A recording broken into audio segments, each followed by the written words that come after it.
Ultimamente tem se tornado meio recorrente a seguinte pergunta: Thiago, vale a pena comprar no AliExpress em 2024? Eu quero comprar uma câmera, uma lente, alguma coisa ali do AliExpress. Qual que é a situação desse aplicativo, desse site no Brasil em 2024?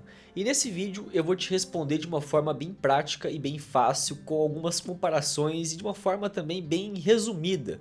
Mas antes, dá um like nesse vídeo, se inscreve no canal, porque tudo isso dá trabalho: gravar, editar, estudar. E o mínimo que você pode fazer é dar um like nesse vídeo. Se você não der um like, você é um videomaker prostituto. Antes de eu te explicar como que está a situação do AliExpress nesse exato momento, eu preciso que você entenda a situação do AliExpress antes do Remessa Conforme. O Remessa Conforme ele foi o precursor de tudo isso, o responsável pela essa mudança brusca de como que o AliExpress atuava no Brasil. Então nada mais justo que a gente fizesse a comparação entre o antes e depois e ver o que melhorou e ver o que piorou também. Antigamente, vamos fazer o seguinte, vamos criar um personagem. Vamos dizer que o Joãozinho é um videomaker na época antes do Remessa Conforme. Digamos que o Joãozinho, ele ia num comércio da sua cidade, no comércio nacional ali, regional, ele ia numa loja da sua cidade ver a respeito de uma câmera. A câmera em específico, vamos dar um exemplo, que é a Sony FX30.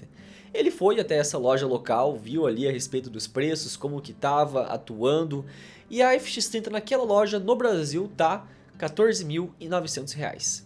Antes do Joãozinho comprar, ele falou: beleza, antes de eu comprar essa câmera, eu vou ver na China, na internet, ver como que tá os preços. E na internet no Brasil tava mais ou menos esse preço, R$ 14.000. Ele entrou no site da China e viu R$ 9.000 uma FX30.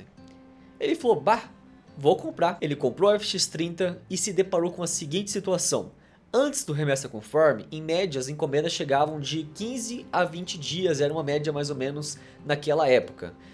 Demorava 2 dias da China para o Brasil e 13 dias no Brasil para chegar até a tua cidade, né? Enfim, só te mostrando mais ou menos um exemplo prático que a diferença de preço nacional para internacional é uma diferença absurdamente grande. Fora que também o tempo de uma coisa da China, que é outro continente, até o Brasil, é um tempo totalmente diferente do que no Brasil. Entenda que as encomendas antigamente demoravam muito no Brasil, certo? E quando chegava no Brasil, ele pagava R$ 9.000, certo? E tinha uma incerteza muito grande se ia acontecer de ser taxado ou não, porque antigamente, antes do Remessa Conforme, a Polícia Federal não tinha um controle tão grande a respeito do que chegava, o que chegava e quanto custava aquilo que chegou, entende? Então, como era um volume tão grande de encomendas, muitas das vezes não era taxado. Na verdade, era muito raro ser taxado a sua encomenda, e se fosse taxado, não era tanto o valor, entende? Então antigamente não tinha uma certeza de que você ia pagar impostos, não tinha uma certeza que você ia ter ali de pagar alguma coisa para o governo. Era uma coisa às cegas, mas a certeza, a grande maioria das vezes, você não pagava taxa, você geralmente pagava o preço do site. Aí logo em seguida veio o Remessa Conforme, se não me engano veio em agosto, eu não lembro o ano, acho que é 2023, bota aqui em cima qual que é o ano a respeito disso, eu não lembro realmente. Aí demorou um pouco para ser implementado, mas uma das coisas que veio de uma maneira bem rápida é como a questão do imposto, do pagamento rápido, né? Não sei se você sabe, mas antigamente, que nem eu falei antes, era uma incerteza que você ia pagar imposto. Com o Remessa Conforme é uma certeza grande que você vai pagar imposto, porque quando você vai pagar o produto, já calcula os impostos e você paga o imposto de uma forma ali na hora de pagar o produto. Não é esperar vir pro Brasil, aí dependendo da quantidade de produtos que chega na alfândega vai taxando. Não, é na hora de você pagar o produto, já calcula o imposto e boa, né? E esses impostos geralmente eles variam de 17% para compras abaixo de $50. Segundo o governo, você não paga imposto em compras abaixo de $50, mas você paga o ICMS, que é o imposto estadual, de 17%. E compras acima de $50 você vai pagar 60% em cima daquele produto, mais o ICMS, total dá 77%, porém o jeito que eles calculam que é um jeito diferente. Eu não sei muito sobre contabilidades, mas quem é contador sabe muito bem como que é isso. Se você souber, deixe na descrição, nos comentários, desculpa.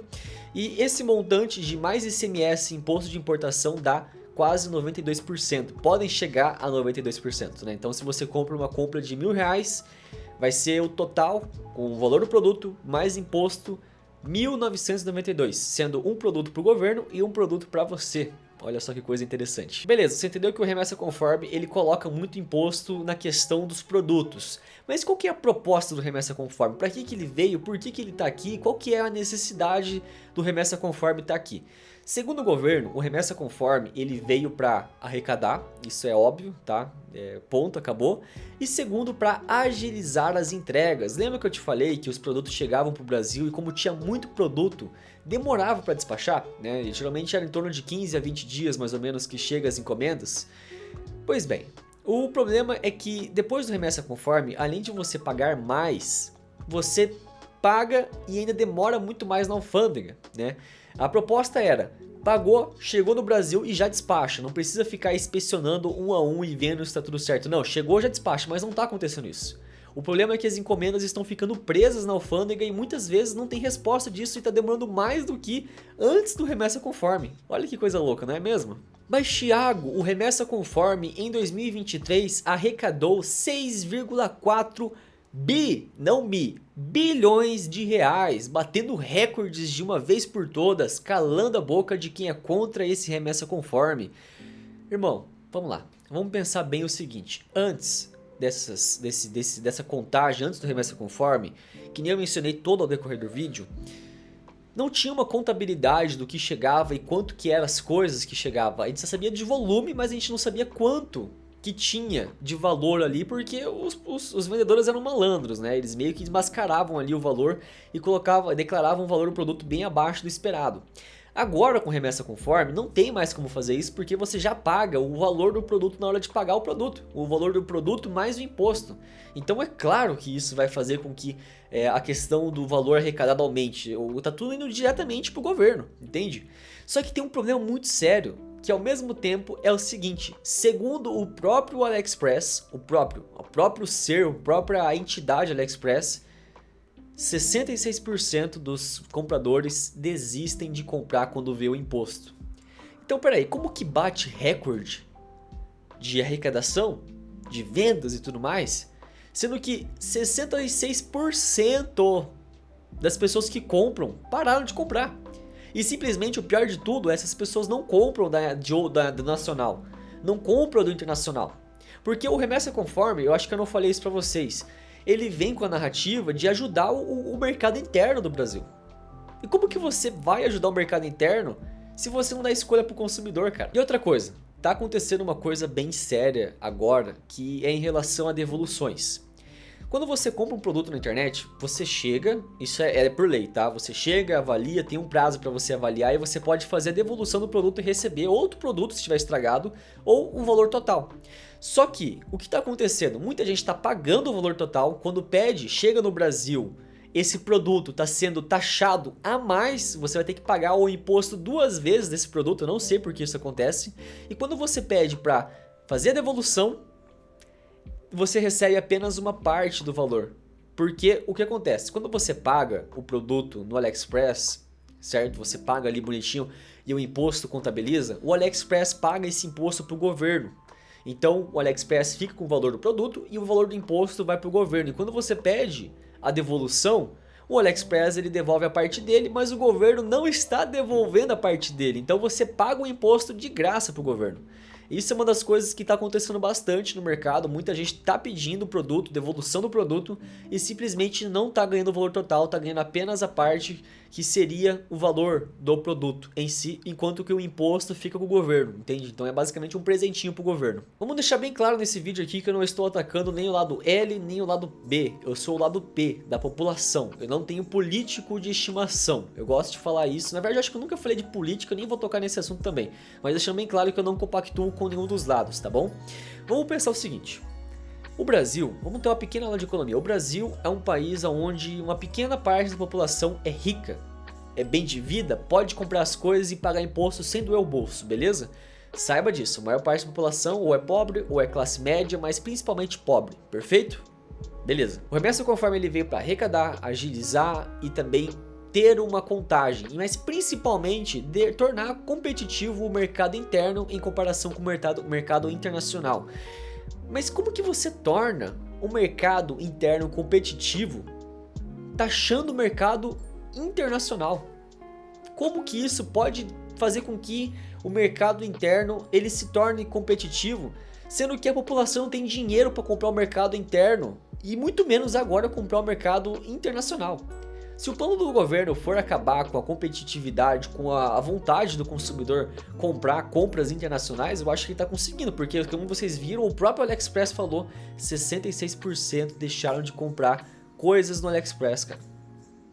Então assim, cara, é uma coisa absurda. Quem não entende de economia, quem não entende sobre como que funciona o mercado, vai falar merda como se fosse, ah não, mas o governo tá certo, tem que taxar mesmo. Cara, para de ser burro, velho.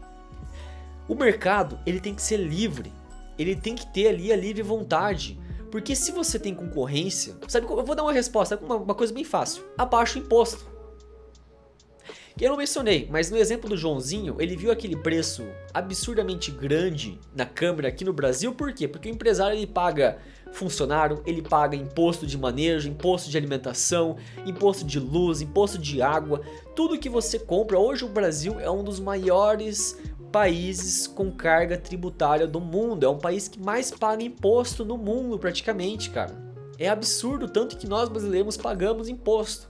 Só para você existir, você tá pagando imposto. Você vai no mercado, o produtor que produziu aquilo que você está comendo, ele pagou imposto de veneno, ele pagou imposto de transporte, ele pagou imposto de maquinários, ele pagou imposto de terra, ele paga imposto de terra que é o IPTU, ele paga imposto de água, de funcionário. Então por isso que os preços são muito altos. Você quer tornar o mercado interno competitivo? Abaixa o imposto. Abaixa o imposto, cara. Entendeu? É simples. A classe mais beneficiada do Brasil é o político. É onde tem maior regalia, é onde tem os maiores salários, é onde tem maior segurança. Pronto, cara. Entendeu? A verdadeira situação do AliExpress hoje é deprimente. Hoje o AliExpress ele vive um reflexo de um passado glorioso, onde as pessoas podiam comprar coisas e justamente trazer mais qualidade para os serviços delas de uma maneira mais rápida e prática. Hoje as pessoas não conseguem nem comprar coisas no mercado internacional, muito menos no interno, entende? Então é uma coisa triste de se ver. Bom, é isso, eu acho que eu acabei me estendendo muito nesse vídeo, sinto lhe informar a respeito disso. Eu gosto muito de política, eu gosto muito de estudar economia, de mercado, de tudo isso. Eu acho que é importante a gente conversar a respeito disso, não focar nisso, mas uma coisa que eu peço para você, meu inscrito do canal. Quando você for votar em alguém, mesmo que você apoie esse governo ou apoie o passado, seja o tipo de pessoa que aperta o botão, mas depois que você aperta o botão, não faça isso, cara. Faça isso aqui, ó. Não é porque você gosta do cara que você tem que defender as atitudes do cara. Entende? Ele vai fazer o que é melhor pra ele. Quanto mais ele vai ganhar. Seja crítico independentemente do político. É isso que eu te falo. É isso que o Brasil só vai pra frente quando ele começar a entender que o político não trabalha, a gente não trabalha pro político e sim o político trabalha pra gente, né? Mas é isso, gente. Eu acho que eu me estendi muito nesse vídeo que nem mencionei antes. Espero que vocês tenham gostado. Essa é a minha opinião e é o estado que eu estou observando ultimamente a respeito do AliExpress. Se vale a pena ou não, só você vai dizer. Eu coloquei as cartas na mesa e você decide, tá bom? Espero que vocês estejam bem, realizando seus objetivos e nos vemos no próximo vídeo.